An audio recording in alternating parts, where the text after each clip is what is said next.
of Neil Simon? Well, it's hard because when I met him, he was such one of my heroes, and so it was. God, what was it like? I didn't, I was.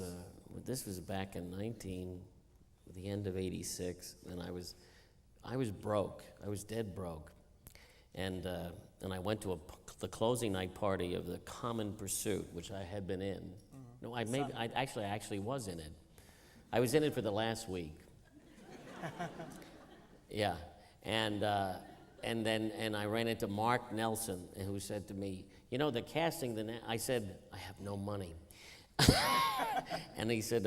They're casting the national tour, Broderick Bound, and it's going out. And he was in Broderick Bound then on Broadway, and he said, "Why don't you call, your agent?" And I said, "Yeah," and I did. And they didn't want me to go on tour, but I said I need to make some money, so I went in and auditioned, and I got the part by the end of the day they called and said that we want you to do the national tour. And I didn't. He was in the audience, but I didn't meet him. I didn't meet him until many months later when I was in L.A. and there was a knock at the door, and he was standing there, Neil Simon, and I was like, I was just shocked. And he said you were terrific. He was very polite and nice, and that was it.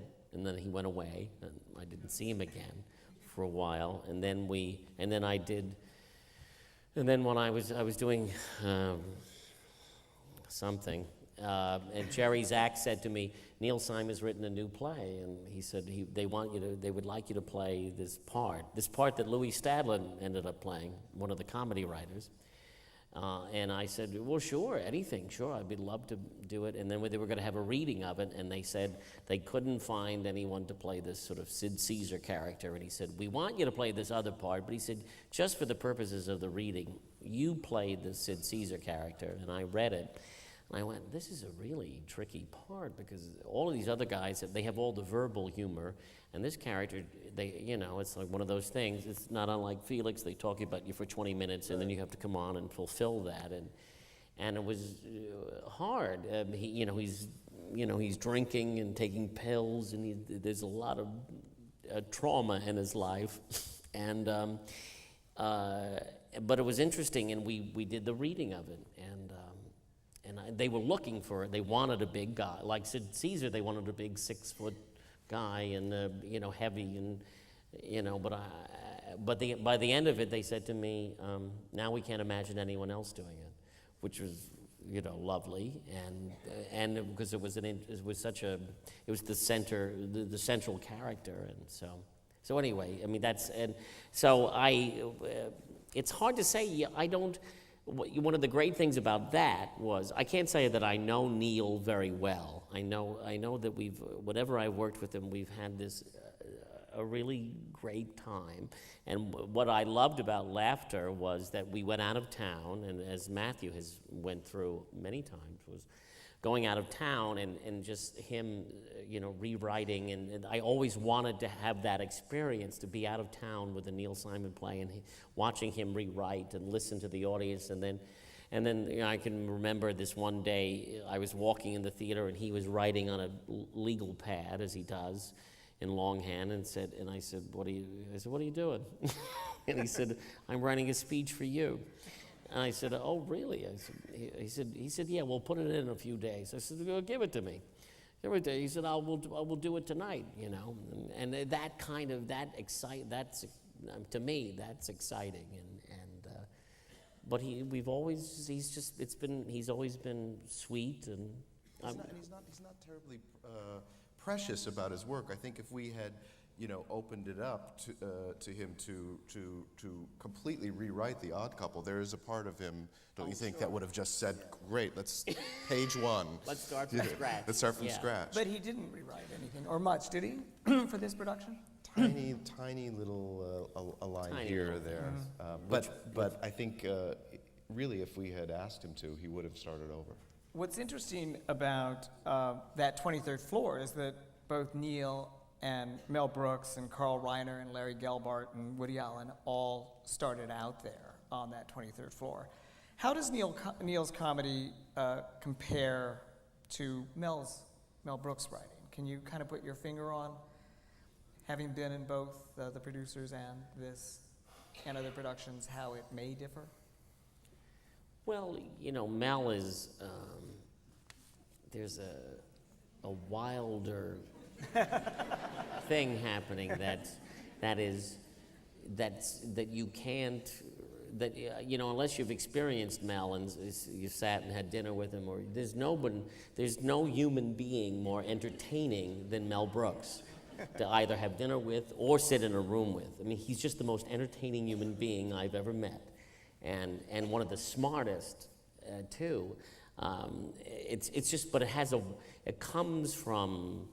There's an intelligence, and then there's just an insanity that mix. The thing about the producers is it has these literary references to Kafka, and then it has like the kind of that kind of Borscht or burlesque side to him, and he likes it all. He just I mean, he used to when he started on the show, he said he referred to himself as I was Sid. He was like his pet.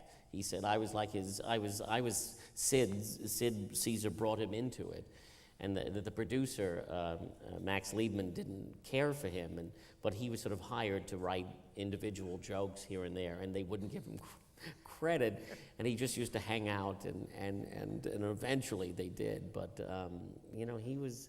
I mean, there's nobody like him, and I mean, Neil always talks about Mel and what it was like, and in the play it was a major character, because he would always come 2 hours late, and he was a hypochondriac, and I remember when he came to see the play, he came back, and he said to me, that character that's based on me, he said, it's a tissue of lies. but there is, or he would come in and he'd come in 2 hours late, throw his hat across the room and say, "Lindy made it."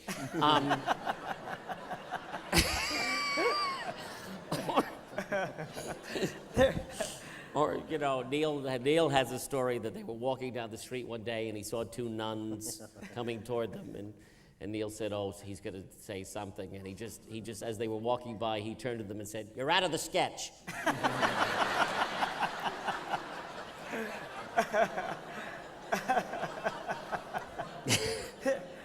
There is this.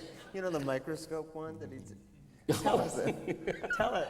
I don't know if I remember it well enough, but they were walking and they walked by some kind of junk shop or something. There were all this stuff crowded into the window, and there was a very cheap old microscope, and Mel said, let's go in there. And he went up to the guy who owned the store and he said, "Do you have a really good microscope? Because I'm a biologist and it needs to be a really good one." The guy pulled it down. He said, "But is this a really good microscope?" And yeah, it was very good. Diseases It's 75 cents. But is it really good? Because I need to know that it's really.